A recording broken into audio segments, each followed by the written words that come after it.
Hello दोस्तों, गोया trans नमस्कार। मैं दीवान सिंह। मैं आपको बताना चाहूँगा कि मैं आपको एक चीज़ बिल्कुल स्पष्ट क्लियर कर चुका हूँ कि एक्ट 1970 के अंतर्गत आपका रेगुलेशन 1995 नोटिफाइड होता है, फ्रेम्ड होता है और laid before the parliament presumed किया जाता है। इसका मतलब ये एक स्टैट्यूटरी करैक्टर लिए हुए है 1995 से।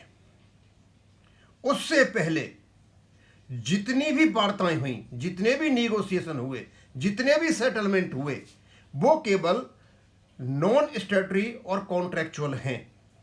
उसके बेस पे बना आपका रेगुलेशन। रेगुलेशन बनने से पहले जो कुछ भी हुआ,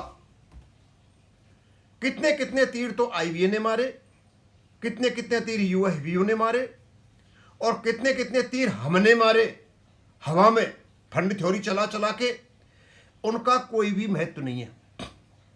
क्योंकि इस एक्ट का जो प्रोसीजर है, मैकेनिज्म है, एक्ट 70 के अनुसार वो इस प्रकार है कि हमारे बैंक आरबीआई से कंसल्टेशन करके भारत सरकार की अनुमति लेकर रेगुलेशन बनाएंगे और उसको पार्लियामेंट के सामने रखा जाएगा और रेगुलेशन बनेगा। और 1995 का जो रेगुलेशन है इसी प्रकार बना हुआ माना जाएगा, क्योंकि उसके बाद वही एक्ट लागू होता है। तो अब सवाल ये उठता है कि माननीय सुप्रीम कोर्ट में जो इम्प्लीडेड पार्टी ने अपना सिनॉप्सिस रखा था वो किस जगह पर है? वो कोई काम का नहीं है। पहली बात तो 5/2 को जो फंड थ्योरी गाई गई थी वो उस रेगुलेशन का कोई पार्ट नहीं है। और जितने भी उन्होंने आईए के संगीत गाए वहां, ये 1994 में ये हुआ, ये हुआ, ये हुआ, वो कोई भी चीज आपके रेगुलेशन में नहीं है। जो चीज रेगुलेशन में नहीं है उसे कोर्ट से उससे कोई मतलब नहीं है। इसका मतलब सीधा साधा है कि हमारे वकील हमारे रेगुलेशन पर ध्यान दें, क्योंकि वो एक स्टैट्यूटरी कैरेक्टर का रेगुलेशन है। और यदि रेगुलेशन में 35.1 अमेंडेड 2003 में पेंशन अपडेशन है तो कोर्ट सिर्फ यही बात करेगा, कोर्ट यही इंटरप्रेट करेगा कि उसमें अपडेशन है या नहीं। अब इसको तो मैं बाद में बताऊंगा आपको अपडेशन है या नहीं, जो मैं इंटरप्रेट करूंगा। लेकिन आज जो चीज बता रहा हूं वो दूसरी चीज बता रहा हूं। तो अभी मैं पढ़ के बताऊंगा तो आपको दो चीजें क्लियर हो जाएंगी कि 1995 का रेगुलेशन बनने से पहले जितना भी काम हुआ, चाहे आईबीए ने किया चाहे यूएफबी ने किया, उसकी कोई वैल्यू नहीं है। सिर्फ इतनी सी वैल्यू है कि इन्होंने निगोशिएशन किया, उसको बैंकों ने मान लिया और बैंकों ने अपना काम किया। भाई इनका यहीं तक काम है बस कि आपस में मिल करके एक रेगुलेशन कंप्रोमाइज कर लिया, सेटलमेंट कर लिया, बस इनका सेटलमेंट तक है। और सेटलमेंट कोई स्टैट्यूटरी नहीं है, एनफोर्सेबल नहीं है। एनफोर्सेबल है आपका रेगुलेशन।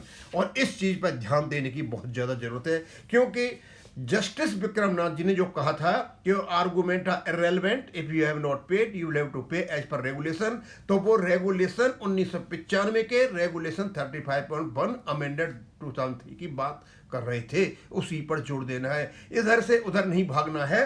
और इसी से आईबीए, सरकार और बैंक घबराए हुए हैं कि इन्हें कहीं पता नहीं चल जाए। अब हम देखते हैं कि आईबीए के सेटलमेंट की क्या पोजीशन है और आपका जो रेगुलेशन है 1995 से क्या पोजीशन है। और उसके बाद देखेंगे हम जो जस्टिस विक्रमनाथ जी का जो ऑब्जर्वेशन है और आपका जो रेगुलेशन में जो भाषा दे रखी है उसके क्या अर्थ निकलते हैं। अब इसको मैं पढ़ के बताता हूं। The bipartite settlement dated 29/10/1993 by itself is generally contractual और non statutory in character. Clear है? स्टैट्यूटरी मतलब वैधानिक नहीं है, केवल ये कॉन्ट्रैक्चुअल है under the industrial dispute act framework. ठीक है, इंडस्ट्रियल डिस्प्यूट एक्ट में ये निगोशिएशन करते हैं और कलेक्टिव बार्गेनिंग करते हैं और सेटलमेंट करते हैं, उसके अंतर्गत है। ठीक है, इसका मतलब नोटिफाइड नहीं हुआ है ये सारा काम करते रहते हैं। आज तक कोई नोटिफाइड नहीं हुआ बेस सेटलमेंट वगैरह कुछ भी नहीं होता है। In the case of pension in nationalise bank, लेकिन जो पेंशन का केस है नेशनलाइज बैंकों को, हाउ एवर इट्स एनफोर्सिएबिलिटी यानी कोर्ट के माध्यम से यदि यह लागू होगा, substantially depends upon incorporation into statutory regulation. जब तक इसको रेगुलेशन में नहीं डाला जाएगा, नहीं समावेश किया जाएगा, तब तक इसकी एनफोर्सेबिलिटी नहीं है। तो क्या इसको रेगुलेशन में इनकॉर्पोरेट किया गया, यस। सेक्शन 19 और बैंकिंग कंपनीज एक्ट का जो एक्ट है इसके अंतर्गत इसका 19(2)(f) का सहारा लेते हुए इन्होंने आपका 1995 का रेगुलेशन बनाया। अब कहाँ किया इन्होंने इसको? Therefore an MC Singla matter the stronger legal foundation is not merely 29/10/1993, यानी स्ट्रॉन्गर नहीं है। और हम क्या करते हैं 29/10/1993 सहारा लेकर के कभी क्रॉस 6 की बात करते हैं, कभी 10 की बात करते हैं, कभी 12 की बात करते हैं, 17 की बात करते हैं। और चंडीगढ़ हाई कोर्ट में भी इसका जिक्र हुआ है। इसका मतलब चंडीगढ़ हाई कोर्ट में इनके अच्छे वकील नहीं थे, उन्होंने प्रॉपर्टी की तैयारी नहीं की थी और न रेगुलेशन की थी और एक्ट 1970 की थी। ये सेटलमेंट जो है इसकी जो लीगल फाउंडेशन है, the stronger legal foundation is not merely, इसमें नहीं है 29/10/1993 के सेटलमेंट में, बट द सब्सिक्वेंट स्टेटरी कॉर्पोरेशन। लेकिन बाद में जो वैधानिक समावेश हुआ है किसमें? Through the bank employees pension regulation 1995 में हुआ है और इसको अमेंड कर दिया 2003 में। यानी इन्होंने जो कुछ भी सेटलमेंट किया उसको इनकॉर्पोरेट कर दिया गया 1995 के रेगुलेशन में 35.1 में, और जो अमेंड हो गया 2003 में। आपका बेस ये है। उससे पहले कौन कौन से तीर मारे IBA ने, UFB ने कौन कौन से मारे, हमने कौन कौन से मारे, हमारे वीर बलंकारी अब भी कौन कौन सा मारते रहते, उससे कोई भी मतलब नहीं है कोर्ट को। एडवोकेट इस चीज को अच्छी तरह से समझ लें कि आपको केवल और केवल रेगुलेटरी फ्रेमवर्क पर बात करना है। और मैंने देखा जब बहस हो रही थी सुप्रीम कोर्ट में तो कोई वकील साहब थे कि बार बार उस RBI को घुसा रहे थे। RBI का एक वर्ड भी रेगुलेशन में नहीं है। RBI आउट ऑफ कॉन्टेक्स्ट है। RBI की मैं कोई चर्चा नहीं करें। RBI की चर्चा करते ही ये आउट ऑफ कॉन्टेक्स्ट हो जाएगा और ये आउट ऑफ कोर्ट चला जाएगा मैटर। जैसे ही RBI की चर्चा होगी आउट ऑफ कोर्ट जाएगा। और स्मॉल कमेटी के बाद जो इनमें समझौता हुआ था, इनमें क्या नाम है आपस में सहमति बनी थी RBI लाइन पर होगा, उसका भी इस रेगुलेशन से कोई लेना देना नहीं है। वो आउट ऑफ कॉन्टेक्स्ट है, सारा का सारा वो नॉन स्टेटरी करेक्टर है, केवल सहमति है। वो सही कहा था चंडीगढ़ हाई कोर्ट ने, वो डिस्कशन था, सहमति थी, वो कोई रेगुलेशन नहीं है। हमें केवल और केवल रेगुलेशन पर बात करनी है। अब कुछ चीजें यहां पर निकल करके आती हैं दोस्तों, और ये आपकी जानकारी के लिए है। The 1993 settlement may be used only as a historical और background material showing the origin of pension understanding. Pension की अंडरस्टैंडिंग आपस में हुई थी, सिर्फ इतना सा कहा जा सकता है। ठीक है। The core enforceable right should be argued from the statutory regulation framed under Section 19 after consultation with RBI and parliamentary। Core जो उनका लीगल क्या नाम है आर्गूमेंट है वो ये है कि ये जो रेगुलेशन बना हुआ है सेक्शन 19 के अंतर्गत बना हुआ है और ये RBI और पार्लियामेंट प्रोसेस के माध्यम से बना हुआ है, जो कि इसमें बहुत बहुत दूर तक 29/10/1993 में कहीं भी दिखाई नहीं देता।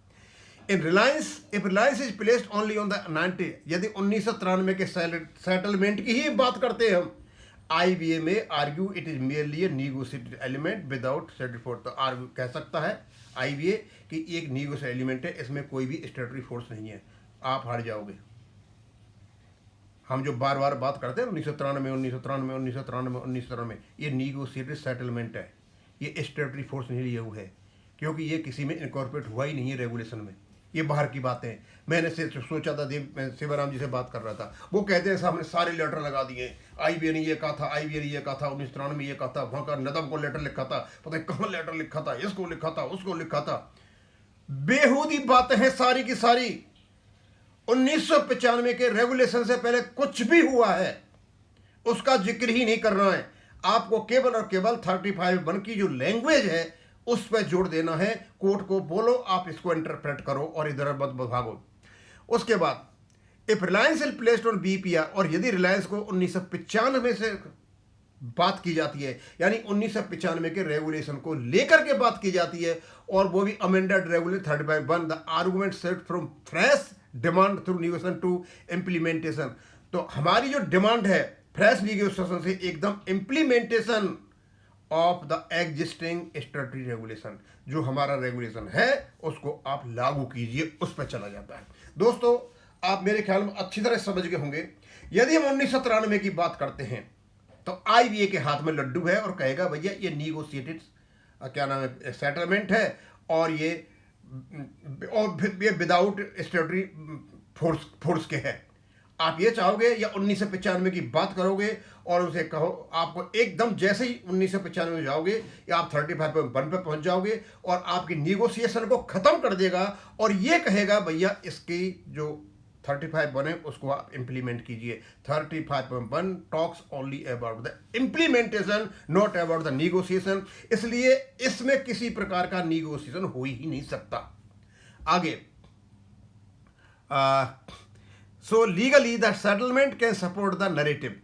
जो आपका सेटलमेंट है कि भाई पेंशन कैसे आई, ये नरेटिव को सेट कर सकता है, but the principle basis every single case should remain the statutory regulation. और लेकिन जो मेन फोर्स है इसकी, लीगल फोर्स है आपका सेक्शन 19 जो 1970 का है, उस पर देना चाहिए और उसी को करना चाहिए। सीधी सी बात है, हमारे वकीलों को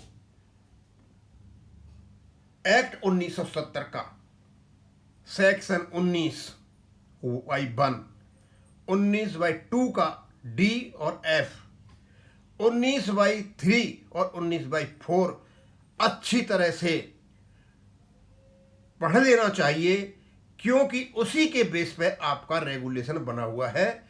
और उस प्रोसेस में आपका जो रेगुलेशन बनता है लेट बिफोर द पार्लियामेंट है, तो आपका जो रेगुलेशन है ये भी लेट बिफोर पार्लियामेंट है। ये स्टैट्यूटरी फोर्स लिए है, वैधानिक रेगुलेशन है और इसको कोई कुछ नहीं कर सकता। लेकिन यदि आप बात करोगे फालतू की 29/10/19 सेटलमेंट में ये हुआ, तो फालतू में इन दलालों को आप महत्व दोगे और अपना काम खराब कर लोगे। दोस्तों इसको मैं यहीं खत्म करूंगा। थैंक यू, धन्यवाद।